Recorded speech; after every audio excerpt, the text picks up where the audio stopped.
Thank you, sir. And just for the record, please state your name for day 2. Detective Jay Carpenter, Jaycarpenter. All right, thank you. Go ahead, you may continue. Sir, yesterday when we ended for the day, we were at the point where we were talking about you interviewing the defendant, Darrell Brooks, on November 21st, 2021 at approximately 11 o'clock p.m. Do you recall that? Objection. I don't believe it's being called that name for the record. Objection is overruled. Yes, I do Grounds recall for the that. overrule. Not relevant. Yeah, it is relevant. Your Honor, at this point, or I think last night, we asked for State's Exhibit 81 to be admitted into evidence, which is the defendant's statement provided to Detective Carpenter and Detective Stern on November 21st of last year. And Exhibit 81 is received, permission to publish is granted. Objection. My notes reflect that it's 25 minutes. That is correct. Let me get the exact time of it. Objection. I didn't provide any statement on the 21st. Jury will disregard the statement by Mr. Brooks. He is not testifying, therefore his statements are not evidence. And my objection should be noted for the record. Your Honor, the entire video is 25 minutes and 27 seconds. The State will be playing from 4 minutes and 25 seconds to 14 minutes and 25 seconds. Thank you. Go ahead. So before it begins, I just wanted to clarify, we had talked about it last night a little bit. What we are hearing today is the audio interview only, correct? Objection leading. Overruled is foundational. She may ask it that way. Go ahead, you may answer, sir. Yes, that's correct. Okay, thank you. I'll go grab you. I'll tell you. Tight. Darrell? Yes, sir. Hey, Darrell. I'm Jeremy Wojcicki, the FBI. FBI, yeah. FBI? I'm Mary, yep. They're just kind of helping out because we're so short-staffed tonight. So Thank you. Yeah. that's all it is. How's your shoulder, right? Is that where Yeah, well, he said in 4 to 6 weeks I might have to get it because it's still something's wrong. I know. You bang it up before or something? Nah, it was just the way they slammed me. Okay. Hit the ground, kind of like went up. Boom, boom. That's where the knee Well, came your from. knee But, as well. Okay. yeah, but the shoulder, I know something's wrong. Yeah. He said 4 to 6 weeks, the MRI won't be able to tell if anything's torn or anything like that. So Okay. FBI though. We help out our local partners all the time. This is just something that we're here to help Because out. I'm like, what? Yeah, believe it or not, we work at MPD a lot. We come down here, so we're kind of all over the place. But yeah, like Detective Never, Carpenter like, said, we're y'all for real, the FBI for real. That's what this says, at least. Yeah. Yeah. Yep. I'm not trying to be funny, but this is the first time I've ever even seen an FBI agent in real life. We get that reaction from most. No, because it's like, Yeah, am I in a a lot. movie right now? Y'all sure y'all not punking don't- and pranking me or something? Yeah. You don't need to let that freak you out or anything. Right. And again, we Yeah. do work. So we work on a task force with MPD quite a bit. So I'm we are out gonna with. put my arm like this just to stretch it out. I don't want you to think I'm doing nothing crazy. You good? Just You good? it leaves some pressure. Something right up in. No, you're good. Yeah, like she was saying, don't let the, don't let them don't let them make you nervous. Okay. You'll be talking to me mostly and my partner a bit. No, they'll ask you a little too, but just trying to get to the bottom of everything. Look, you were found basically running around in the yard. You said you grabbed dude's phone. That's No, I great. didn't grab it. I don't mean you stole it. You asked for it and you made a call. And that's just kind of what I'm up here to start with and get the background about it. If you're willing to tell me just what you're doing in the yard, because obviously we have the perception we got, like I told you. They said, okay, they had us write this warrant, get some of your blood. But I have one side. So what am I missing? I'm missing Darrell's side, right?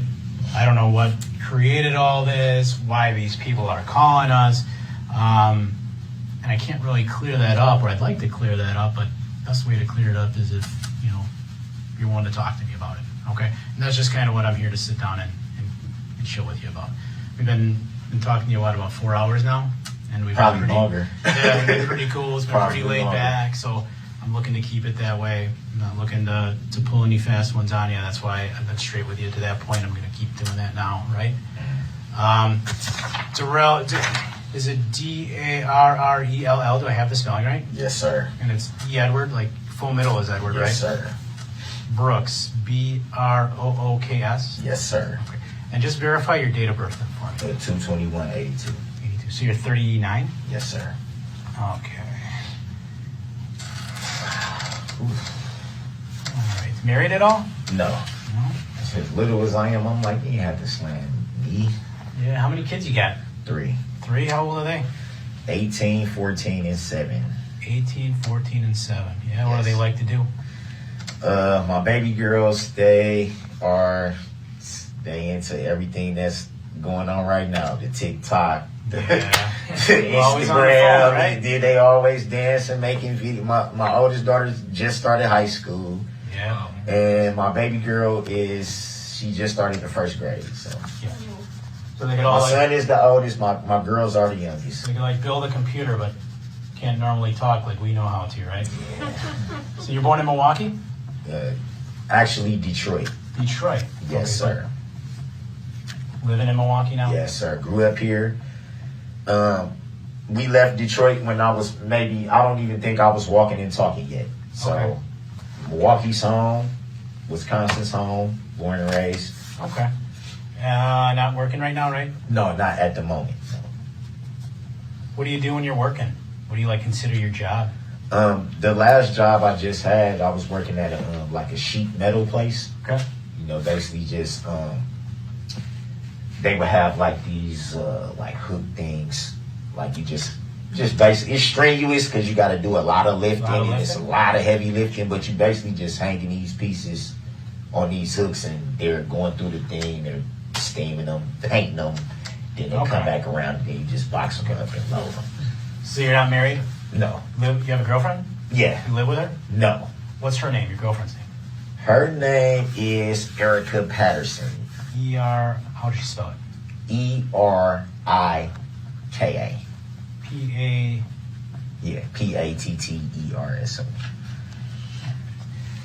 Okay, and it's 4014 North 19th Street in Milwaukee. Do I have the right address? Yes, sir. Is that an apartment or a house? It's a house. Okay. What's the zip code there? 53209. Okay. And last grade you completed in school? 12th. Grade? Okay. Graduated high school? Yes, sir. What school did you go to in Milwaukee? Riverside. Riverside? Yes, sir. Milwaukee Riverside Tigers. I see you smile. You know about Riverside, man? I heard things.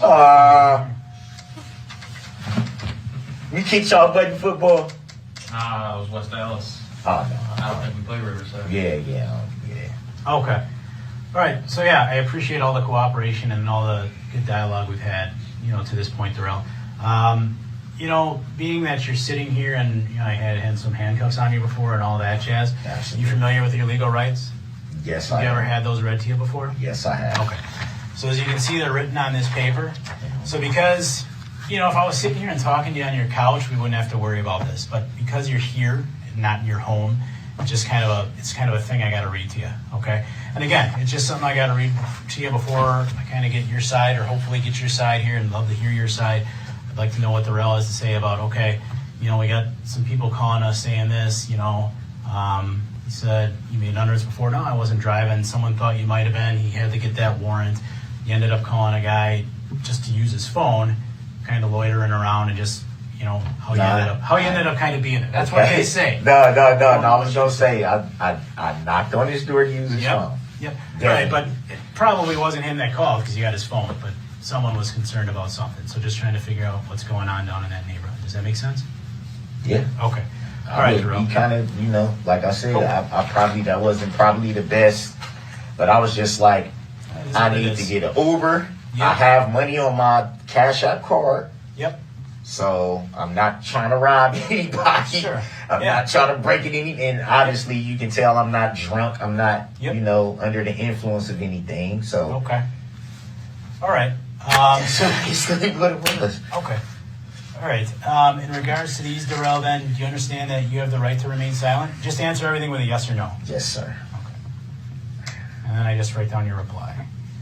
You understand if you give up that right, anything you say may be used against you in court? Yes, sir. Do you understand you have the right to consult with an attorney and have an attorney present during any questioning? Yes, sir. Do you understand if you cannot afford an attorney, one will be provided to you by the court? Yes, sir. Understanding the above rights, Darrell, are you willing to speak with me, us, primarily me? I'm the one that's going to be doing most of the talking probably. I just want to know a little bit more about what's going on. Just a little bit, because Like I I'm told just you, I know very confused. little. I just know that, you're down in this neighborhood, someone called, they didn't know what you were doing down there and things like that. So I got limited from their side, but I'm looking to see, what you have to say about it. I'm looking to see, maybe the caller was just on some BS down there. I don't know. I don't know. But I can't really show the court that if I don't have, if I haven't talked to you. So that's why I'm here, just to kind of see what you got to say about it. Get your side of it.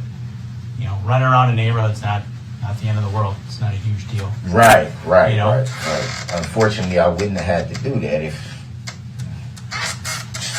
I made better decisions with women. Yeah.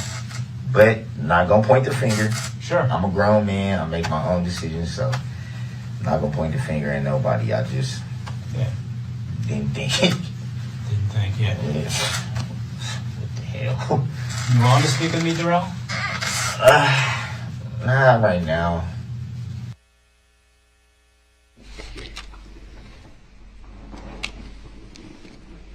So, was a decision made to speak with Mr. Brooks the following day? Objection. Being called that name, leading the witness. The objections are overruled. The witness may answer. Yes, ma'am, it was. Now, when you spoke with the defendant on the 21st, what did you have some general information as to casualties from Yes. the parade? Yes, I did. What information did you have at that point? At that point, not all the information was in yet, but I knew, as I stated in previous testimony, our emergency department was very full. I knew there were significant injuries to many people. I knew some were deceased. I did not know the exact number at that time.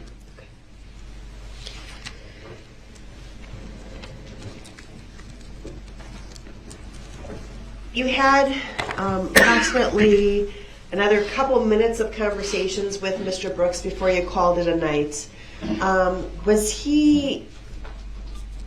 What was the vibe that you got from him during those couple minutes? Objection. I don't consent to being called that name. It's leading the witness. The objection's overruled. You may answer. I would say friendly. I think when you heard the clip there,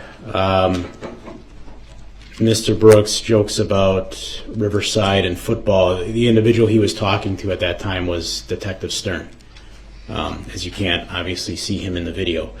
I could sense, and I believe you can hear it in Mr. Brooks's voice in that clip, the FBI put him on edge. It was unusual to see them. I could sense the nervousness. He did transition as I talked to him more throughout that clip into a more normal conversational tone again. But when I was speaking with Mr. Brooks casually throughout the night, that was the type of tone he had with us. It was very friendly, and he seemed, when it came to myself and Detective Stern, very comfortable speaking with us. Now, you had stated your initial intent was to talk to him about loitering in the area that he was arrested. Do you recall that? Objection. Speculative. Overruled. The witness may answer. Yes, I do. Did Mr. Brooks at all talk to you about the loitering in terms of what the focus of your investigation was that night? Objection. I don't consent to being called that name. Leading the witness. Overruled. The witness may answer. Yes, the statements he made in there, about, being in the area because he needed an Uber. He says more, to us about not knowing the area of Waukesha. He doesn't know the streets, things of that nature, and he just needed an Uber to get home.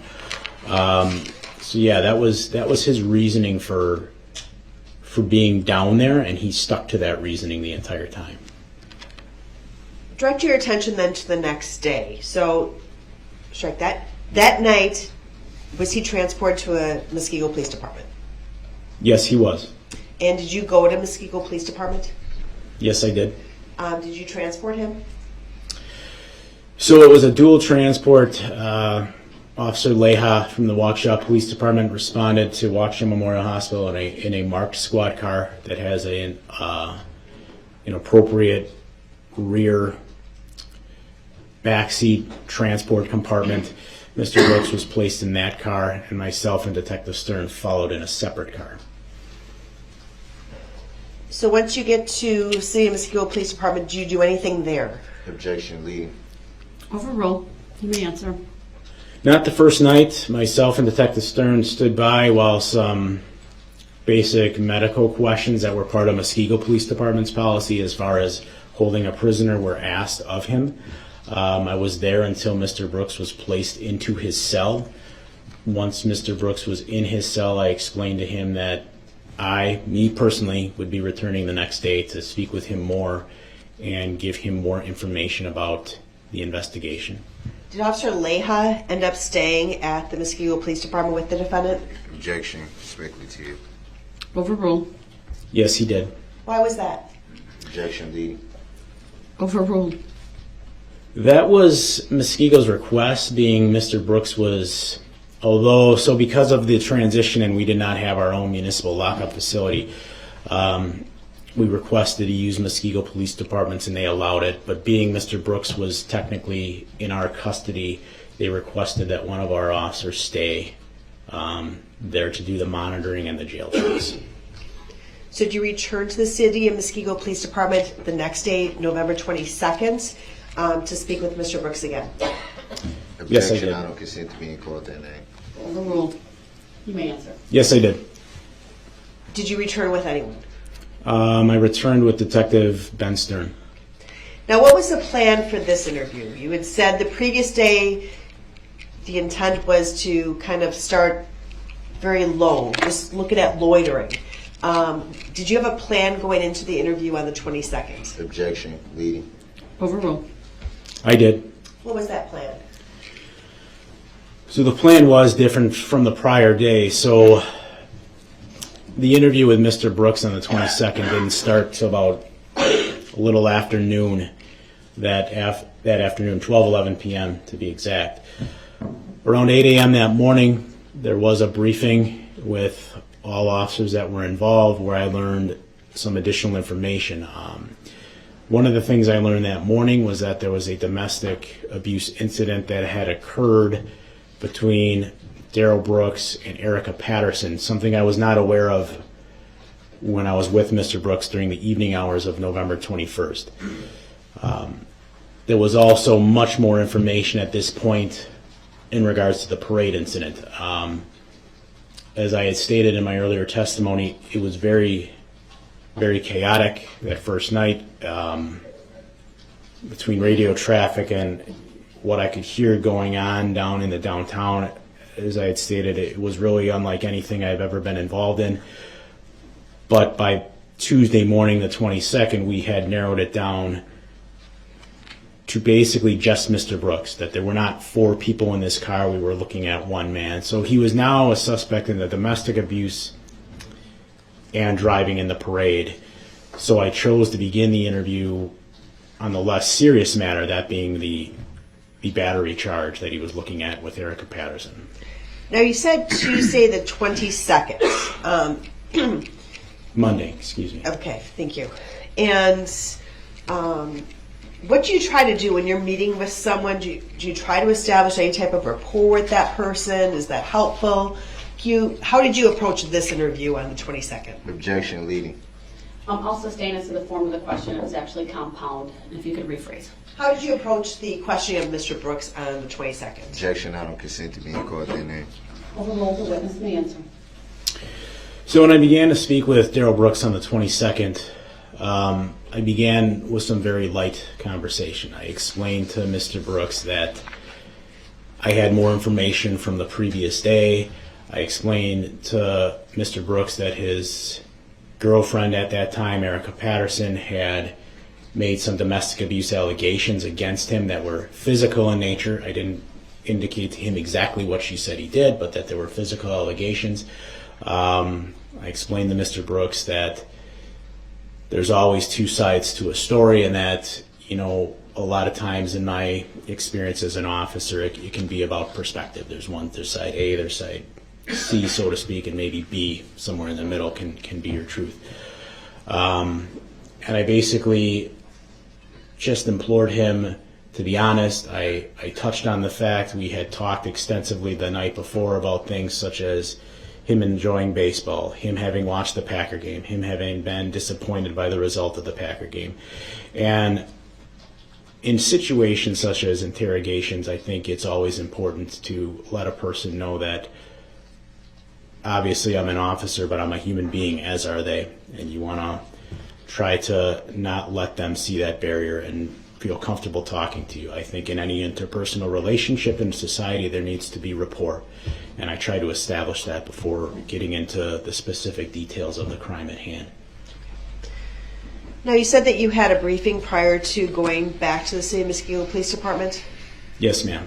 Did you have, you said you had more information about the parade incident and also the domestic incident, correct? Correct. Objection, leading.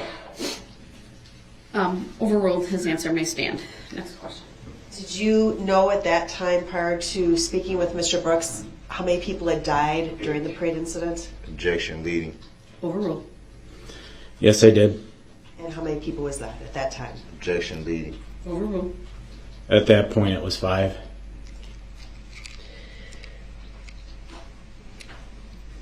So did you confirm, again, personal information for the defendant before starting the interview? Yes, I did. Did you read the Miranda form like you did the night before? Yes, I did. I'm going to show you what's been marked as State's Exhibit 174.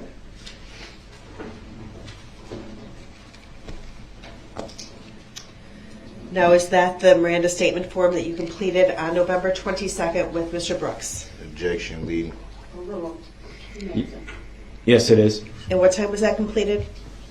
12:11 p.m. What exhibit is that? 174. 174? 174.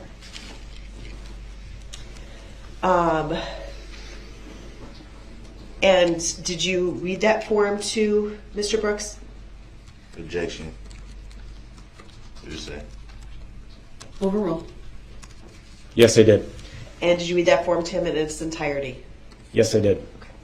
I'd ask that Exhibit 174 be moved into evidence. Objection, relevancy. Exhibit 174 is received. Now, when we look at Exhibit 174, it says spouse's name, it says Erica Patterson. Do you see that? Objection, leading. Sustained as to the form of the question. You did not ask the publish. I did not. I just want to make sure that's what you were not looking to do. Correct. No. Okay. Thank you. There's a spot in this form that says spouse's name. Is that filled in? Yes. And what does it say? Objection, leading. Overruled. The witness may answer. It says Erica Patterson. Did he say that they were married? He did not. He said that was his girlfriend, however. And he indicated he had children? Objection, leading. It's background foundational. It's the witness may answer. The objection's overruled. Yes, he did. How many children did he have? Objection, leading. Overruled. 3. And you read each of the 5 rights that are listed on this form? Yes, I did. And did he agree to speak with you? Yes, ma'am, he did. Okay. I would ask that Exhibit 174 be published to the jury. Objection, relevancy. The exhibit's already been received. Noting your objection, it's overruled. Permission to publish is granted. Now, as that form is coming up in the jury box, just for the jurors to see, When you initially had contact with the defendant that morning, did you verify if he had been fed? Objection, speculative. Overruled. The witness may answer. Yes, I did. And had he been fed dinner the night before, breakfast that morning, lunch that afternoon? Objection, hearsay. Overruled. Yes, he had. And was he complaining about any physical injuries? Objection, hearsay. Overruled. Yes, he was continuing to complain about, excuse me, he was continuing to complain about the injury to his right shoulder, which he still at that time was asserting occurred when officers at the time of his arrest body slammed him.